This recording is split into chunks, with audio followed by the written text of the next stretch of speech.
to mind my voice on this one again because it's a late hour when I'm filming this. But I wanted to return with a little bit of inspiration. And in another video, I was talking about leaning into other senses as a way of, I was talking about both doubting um, our visual perception, which I think we're a little bit, we rely on our visual capacity quite heavily. But I think we also we trust our vision implicitly, and we tend to forget that what we perceive with our eyes is being filtered by our mind. Um, there's something called uh, RES, I think, no, RAS, reticular activation system, and what that is like that's a scientific term for the fact that our mind so as we are conscious, we're always both conscious and unconscious at the same time. And the author Avalon says that nothing in the universe is entirely conscious or unconscious, but the two are always intermingled to greater or less degree. But with us as humans, so we have what we're conscious of, but what we're conscious of is still being filtered by our subconscious mind. And I only bring that up to say that things that we have experienced before um, stand out in our awareness. So like if someone's from a particular background or field, when they'll see things in an environment that stand out to them as a reflection of their experiences or as a residue of their experiences. So I said as much to say that there are always things that are that we are not aware of that are right in front of us, as just one limitation of our vision or our visual capacity. But the sensation is though it's a full picture of what's in front of us. But I just meant to say there are always things that we don't perceive. But then going beyond that, I had talked in another video about learning to listen, to lean into another sense, to almost listen as though there were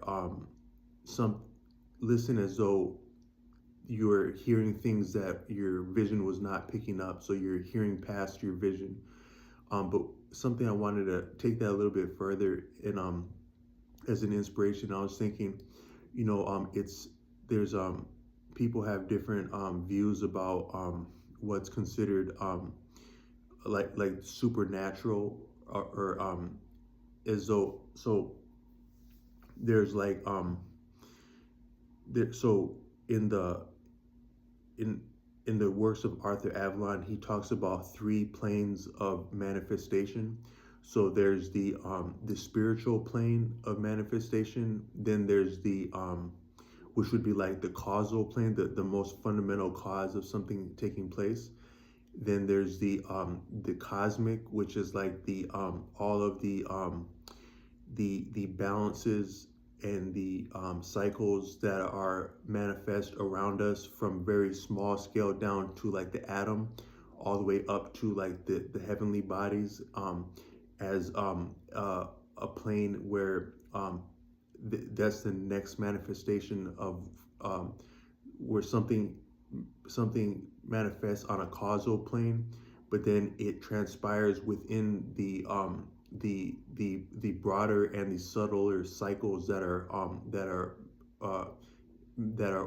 facilitating this reality. And then after that is like the terrestrial, which would be like the physical, or the very crude, gross things that we can see, that are obvious, that are right in front of us. As those are like the three planes that of causation. But then but I meant to say that most people can appreciate that when a person is dreaming, they are in some other state of existence, at least mentally, where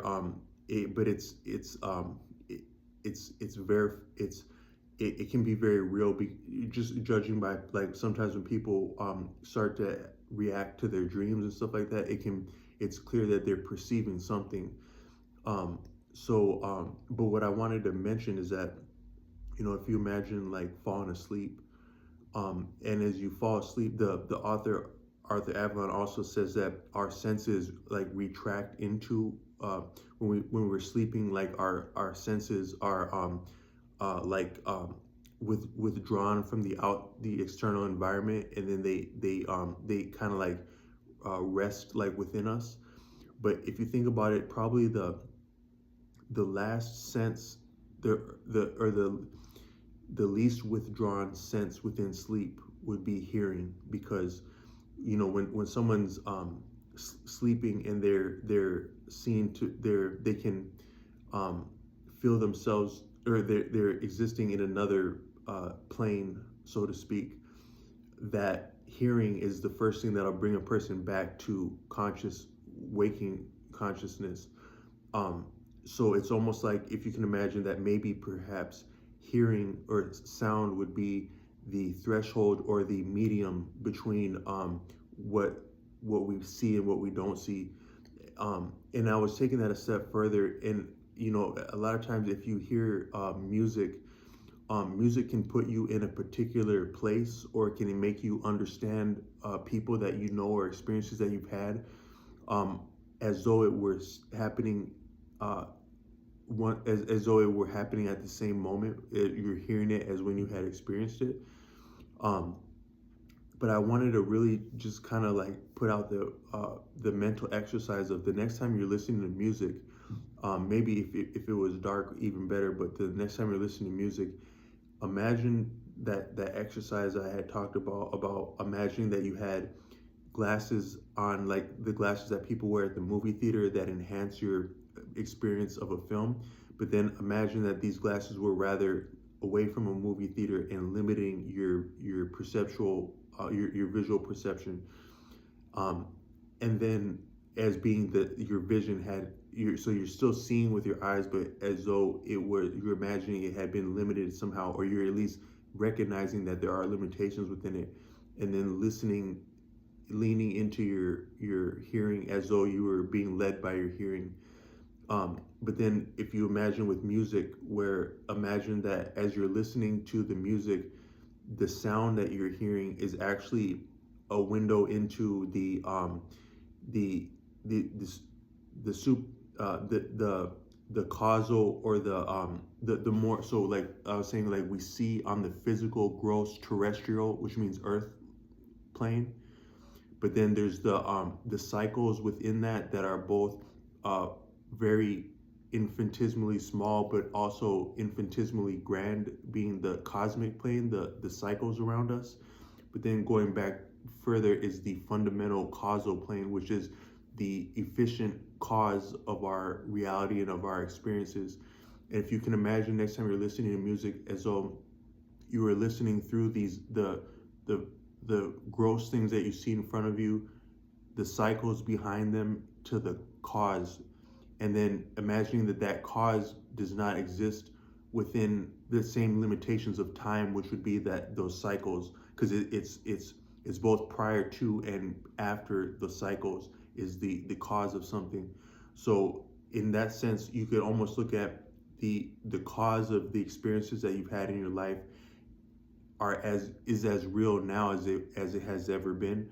So it is still live and potent. So just I was just putting forward the mental exercise of listening to maybe music that is compelling, as though you were hearing directly into the plane of causation, and just recognizing the profundity of hearing and sound.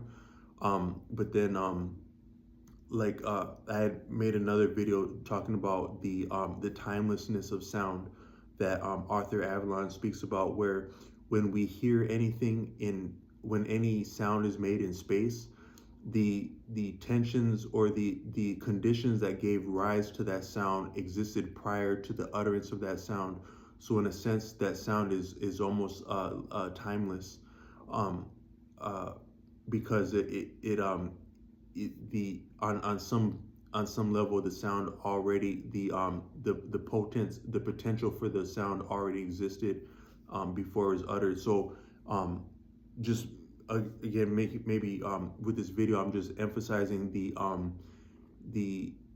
the timeless dimension of sound, the fact that sound is often the liminal phase threshold between dreaming and wakefulness, um, and then listening as though we're really listening with our ears, as though that our hearing had been our primary sense. But this is just an exercise, and just reflecting on these things. I was listening to some music, and it made the music sound a little bit cooler when I was imagining. I was thinking about that. Maybe the sound is like we're actually hearing into a different threshold of reality, as being the more fundamental level of reality, rather than the cyclical or the superficial dimensions that we're used to existing within and contemplating. But I hope this can be just a cool exercise, and just maybe another way of thinking about things, and always expanding our mind and broadening our horizons.